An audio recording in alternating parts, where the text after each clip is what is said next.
I just watched the Frankenstein movie at the Alamo Drafthouse. And movies like that are what remind me what life is really about. Movies like that remind me of that nagging thought. And I hate to say the word nagging, but for lack of a better term, the nagging voice in my head that constantly is giving me that answer. It's an answer that I've known since I gained consciousness. Um, it's an answer that most people know. And really, all that we're seeking is confirmation. We just want someone to agree with us and someone to give us permission to do the thing. And I think what makes it challenging, aside from seeking for that validation or that permission, is knowing that the answer is simple, but the application isn't. The answer is easy. The answer is obvious. It's in your face. It always goes back to the simple things. It always goes back to being more positive, to being kind, pure. But after so much pain, after tribulation after tribulation, how do you apply that? How do you apply that with the ease that once existed in the innocence that is now in the past? Some of it still remains, which is, I think, why we crave someone to give us permission to do what we want to do. But the world clouds our judgment, and the world can make things confusing, make things really confusing when they don't have to be. They don't have to be confusing at all. Um, but yeah, movies like this is why film is important, why storytelling is important. And I I mean, Guillermo del Toro is just like,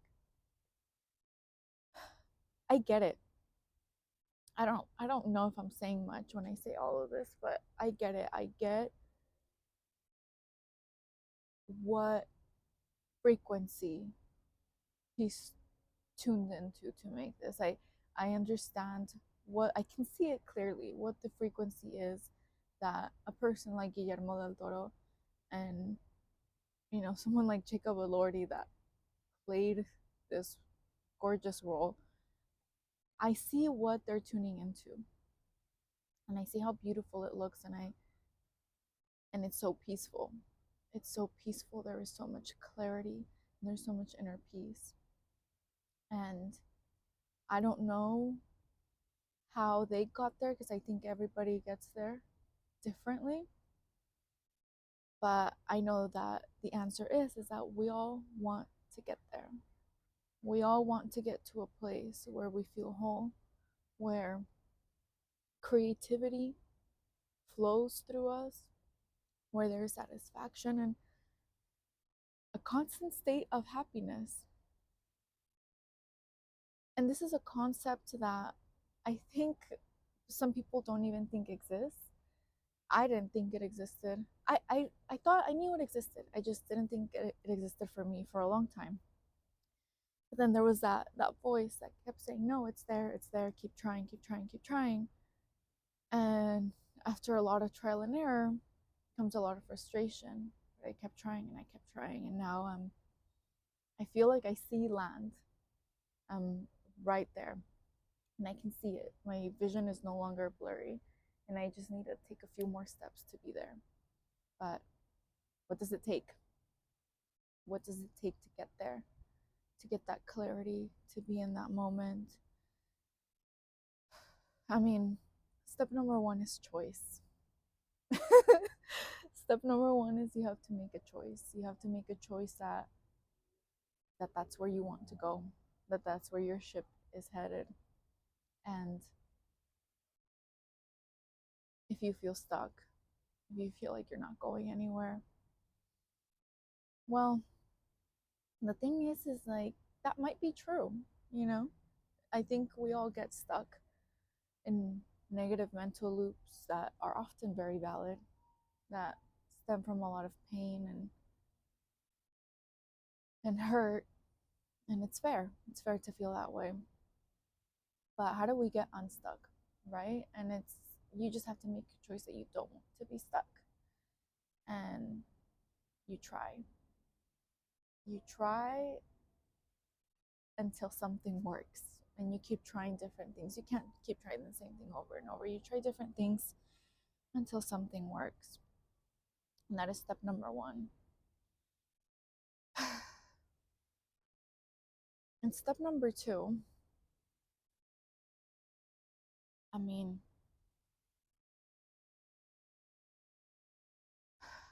I wish the answer was sounded more sensitive, but it really isn't. Like the answer is very simple.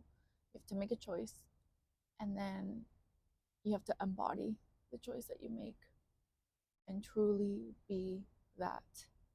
And it has to be messy. Well, it doesn't have to be, but it probably will be. Um, so, what's the choice that you're going to make, that you don't want to be stuck, that you want to be free, that you want to be happy, that you want to be in the moment? So, you embody that to the best of your ability. And you do that every single day. And it's probably going to be messy. There's probably going to be more frustration, maybe more stuck moments, a lot of emotions. But that's the beauty of it all. And that's ultimately what leads you there. The messy part of the journey is that's the necessary ingredient to get what you want, to get the peace, to appreciate it, to savor it. And I'm not romanticizing suffering in any way. That's crazy, all those birds. um I'm not romanticizing suffering, but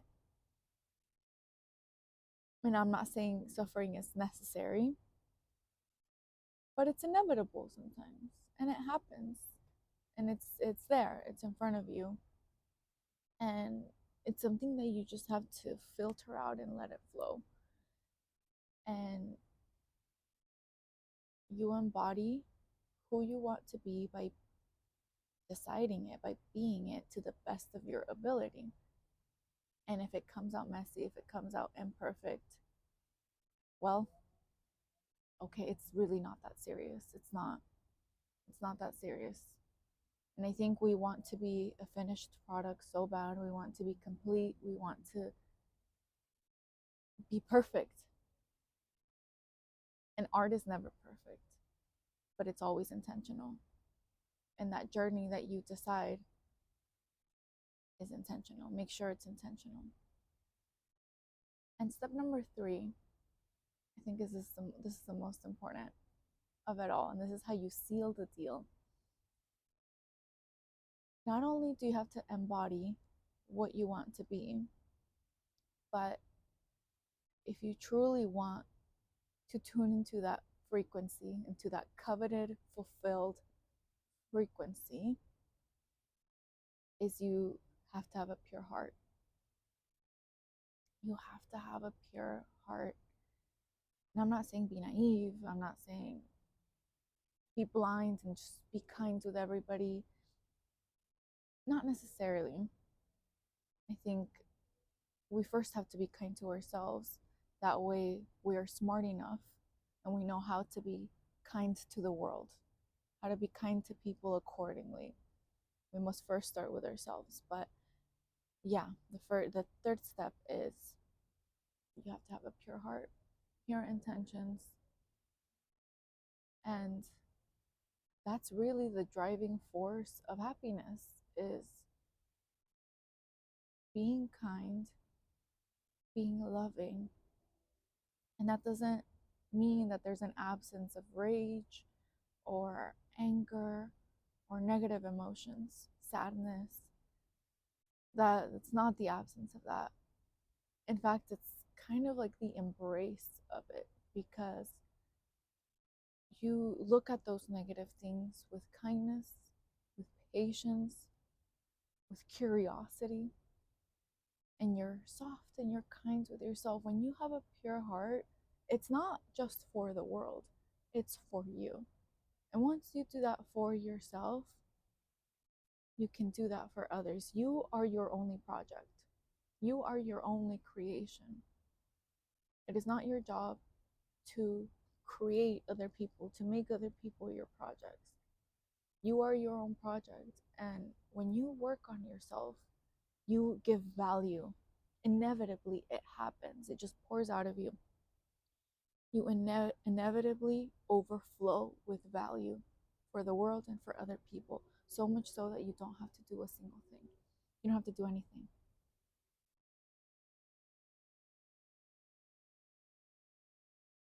But yeah, that's, to me, that is the answer. That is the answer, and it's all, I've always known it. I've always known it since I was little. And it's so crazy that we go through life, we grow up, and then we just go back to the beginning. We go back to the beginning, and I'm so glad to be back there. I'm so glad to be back there, because people die. People die all the time. Young people. Um, Bad things happen, good things happen. Like, look at this view. Is that visible from here? Am I pointing the camera right? Maybe, oh, I can't zoom in. That's okay. I don't think it does it justice, but yeah, the world is beautiful, and life is beautiful, and there's no point. There's no point, and that's the point. You know, you make of life what you have available to you right now. And honestly, most of us have everything available to us right now, and that is this present moment. That is the treasure, is the present. That's the gift, that is the present. The present is the present. And that's the only thing you'll ever have.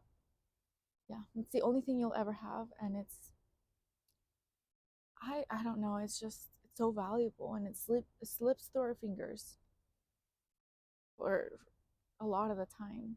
We spend so much time on our phones, we spend so much time in our heads, when the power is here right now. And that power that is present in the present moment, in holding this moment as long as you can, that is what creates beautiful art. That is what creates beautiful relationships. That is what creates happiness. It is literally this moment right now, what is available to all of us right now. You just have to choose it. You have to embody it. And you have to be pure-hearted with it.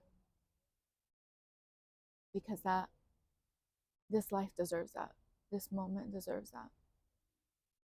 And that is how you connect with that happiness and that love.